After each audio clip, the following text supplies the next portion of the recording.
हाँ तो दोस्तों, लेटेंट व्यू एनालिटिक्स के आईपीओ के बारे में हम इस वीडियो में बात करेंगे और जानेंगे कि इस आईपीओ के अंदर आपको कितना लिस्टिंग गेन हो सकता है, और अगर इस आईपीओ में अगर आपको अलॉटमेंट मिलता है तो क्या आपको इसको लॉन्ग टर्म के लिए रखना चाहिए या नहीं। चलिए शुरू करते हैं।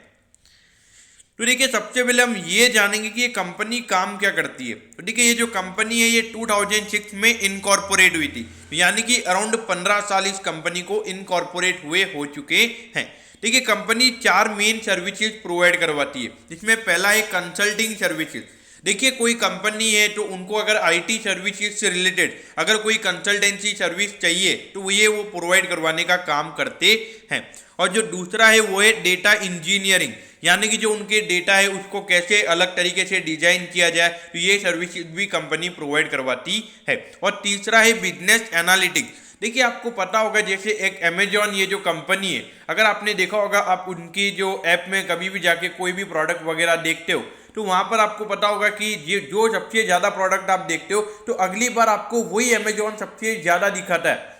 तो यही है बिजनेस एनालिटिक्स, जो कि यहाँ पे आईटी के थ्रू यहाँ पे किया जाता है कि किस कस्टमर को क्या पसंद आ रहा है और किस कस्टमर को क्या पसंद आ रहा है, तो उसके हिसाब से ही वो कस्टमर को प्रोडक्ट दिखाते हैं। तो इसी को बोलते हैं बिजनेस एनालिटिक्स। और इससे बहुत कुछ बिजनेसेस को फायदा होता है कि उनको पता चलता है कि कौन से मंथ में सबसे ज़्यादा उनके प्रोडक्ट सेल हो रहे हैं और कौन से मंथ में उनकी डिमांड कम हो रही है। तो ये अगर देखा जाए तो आजकल हर बिजनेस इस सर्विस को यूज कर रहा है। और जो चौथा है वो है डिजिटल सॉल्यूशन।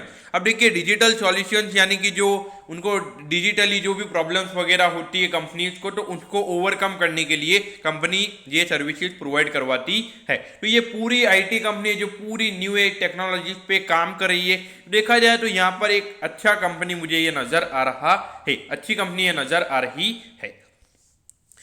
अब अगर हम यहाँ पर अगर हम बात करेंगे तो ये कंपनी का जो मेन काम है अगर हम देखेंगे तो यूनाइटेड स्टेट्स, यूरोप और एशिया, इन तीनों के अंदर जितनी जो थोड़ी बहुत कंट्रीज वगैरह हैं तो वहाँ पे ये कंपनी का प्रेजेंस है।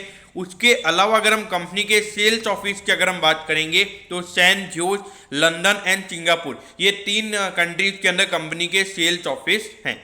उसके अलावा अगर हम बात करेंगे जो 500 यानी कि जो 500 फॉर्च्यून की कंपनीज है उसमें से 30 कंपनी की कस्टमर्स हैं। तो देखा जाए तो 500 फॉर्च्यून यानी कि इंडिया मतलब वर्ल्ड की 500 बड़ी कंपनीज में से अगर 30 कंपनीज इनके कस्टमर है तो ये बताता है कि इनके कस्टमर बेस, इनके मतलब जो कंपनीज हैं तो वो काफ़ी बड़ी यहाँ पे इनके कस्टमर्स हैं।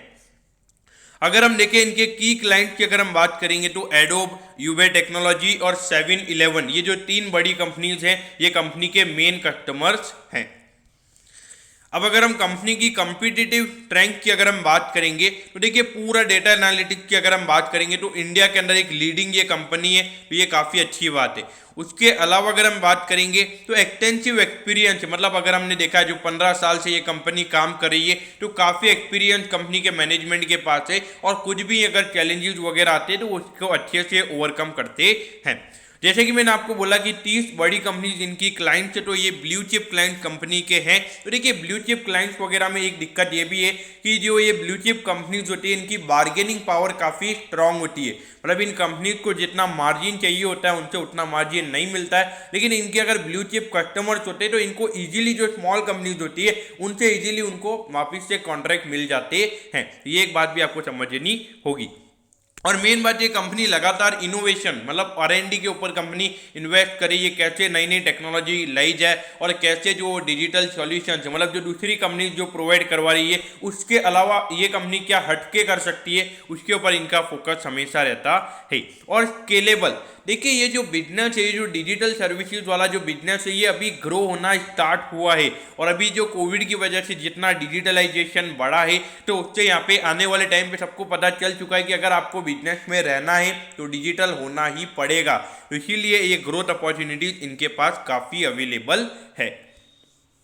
अब अगर हम कंपनी के ऑब्जेक्टिव की अगर हम बात करेंगे तो इनऑर्गेनिक ग्रोथ के यहाँ पे कंपनी फंड करना चाहती है, और मेन बात ये कि कंपनी की जो वर्किंग कैपिटल रिक्वायरमेंट है कंपनी उसको फुलफिल करना चाहती है, और जो कंपनी की 2-3 सब्सिडरी कंपनीज हैं उसमें कंपनी इन्वेस्ट करना चाहती है ताकि जो फ्यूचर ग्रोथ है उसके ऊपर यहाँ पे कंपनी फोकस कर पाए। देखिए, एक मेन जो मुझे यहाँ पे एक अच्छी बात यहाँ पे लगी है, जो कंपनी का टोटल इश्यू है उसमें से अराउंड 80% का जो इश्यू है वो यहाँ पे फ्रेश इश्यू है, यानी कि 80% पैसा यहाँ पे कंपनी के पास जाने वाला है और ये पैसा कंपनी अपनी ग्रोथ के लिए यूज करने वाली है, यानी कि जो प्रमोटर्स है वो अपना इतना स्टेक नहीं बेच रहे, तो ये मार्केट काफी पॉजिटिव वे में ले सकता है। अगर कंपनी के फाइनेंशियल्स की अगर हम बात करेंगे तो रेवेन्यू के नंबर्स यहाँ पे बड़े हैं, ऑल्दो थोड़ा सा रेवेन्यू यहाँ पे गिरा था लेकिन नी के बराबर गिरा है, लेकिन प्रॉफिटेबिलिटी में कोई अंतर नहीं आया। लगातार कंपनी की प्रॉफिटेबिलिटी बढ़ रही है और 27.3% का कंपनी का नेट प्रॉफिट मार्जिन है। देखिए इतना मार्जिन अगर होगा तो सीधी सी बात है कि मार्केट इस मार्जिन को काफी पसंद करने वाला है। अब ये देखिए 9 तारीख को ये आईपीओ ओपन हो रहा है और 11 तारीख को ये आईपीओ क्लोज हो जाएगा। सैफायर फूड का आईपीओ भी इसी डेट को ओपन होने वाला है।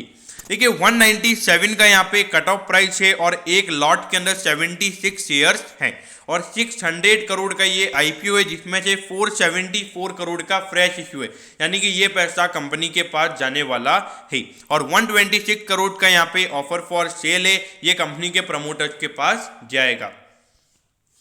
अब अगर हम अलॉटमेंट की बात करेंगे तो 16 तारीख को यहाँ पे अलॉटमेंट का पता चल जाएगा कि अलॉटमेंट मिला है या नहीं। 17 तारीख को रिफंड मिल जाएगा अगर अलॉटमेंट नहीं मिलता है। अगर अलॉटमेंट मिलता है तो 18 नवंबर को आपके डीमैट अकाउंट में शेयर ट्रांसफर हो जाएंगे और 22 नवंबर को ये आईपीओ लिस्ट हो जाएगा।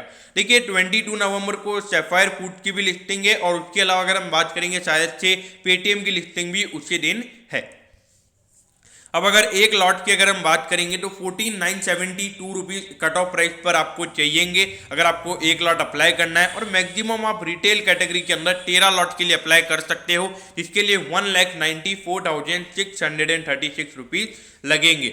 अगर आपको 2 लाख से ऊपर की एप्लीकेशन लगानी है तो आप HNI कोटा में एप्लीकेशन लगा सकते हैं। अब मेन बात आती है वैल्यूएशन की। देखिए 5.10 का कंपनी का अर्निंग पर शेयर है और 197 का कंपनी का कट ऑफ प्राइस है, तो उससे अगर हम देखेंगे तो अराउंड यहाँ पे 36 से 37 टाइम्स का यहाँ पे कंपनी का प्राइस टू अर्निंग रेशियो आता है।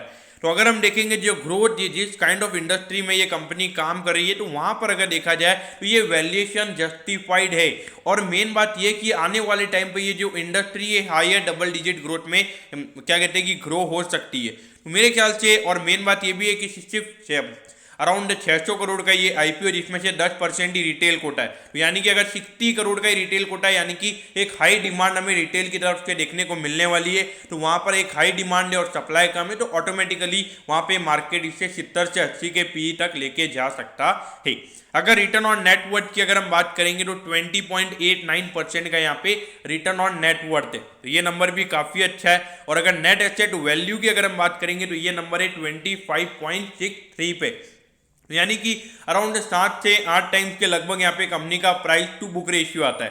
तो अगर हम देखेंगे प्राइस टू बुक रेशियो भी ज़्यादा महंगा नहीं है और पी रेशियो भी ज़्यादा महंगा नहीं है, तो यहाँ पर अगर एक लॉन्ग टर्म इन्वेस्टर यहाँ पर अगर इसमें इन्वेस्ट करना चाहता है तो डेफिनेटली इन्वेस्ट कर सकता है। अगर हम लिस्टिंग गेन की अगर हम बात करेंगे तो मुझे लगता है यहाँ पर जो सैफायर फूड्स और पेटीएम इनके सेम डेट ये आईपीओ हैं, उन दोनों के कंपैरिजन में सबसे ज़्यादा डिमांड हमें इस आईपीओ में देखने को मिलने वाली है। तो इसीलिए मुझे ऐसा लगता है अगर मार्केट ये नॉर्मल जो भी चल रहा है वैसे ही अगर मार्केट रहता है तो इसमें आराम से 100% के लिस्टिंग गेन, यानी कि यहाँ पे आपका पैसा डबल हो सकता है लिस्टिंग के दिन अगर आपको अलॉटमेंट मिलता है तो। इसीलिए लिस्टिंग के लिए डेफिनेटली आपने अप्लाई करना चाहिए। हाँ, अगर लॉन्ग टर्म के लिए इन्वेस्ट करना चाहते हैं तो भी मेरे ख्याल से डेफिनेटली इस कंपनी में इन्वेस्ट किया जा सकता है, क्योंकि वैल्यूएशन पॉइंट ऑफ व्यू से इतना भी ज्यादा कॉस्टली है मुझे स्टॉक नजर नहीं आता है।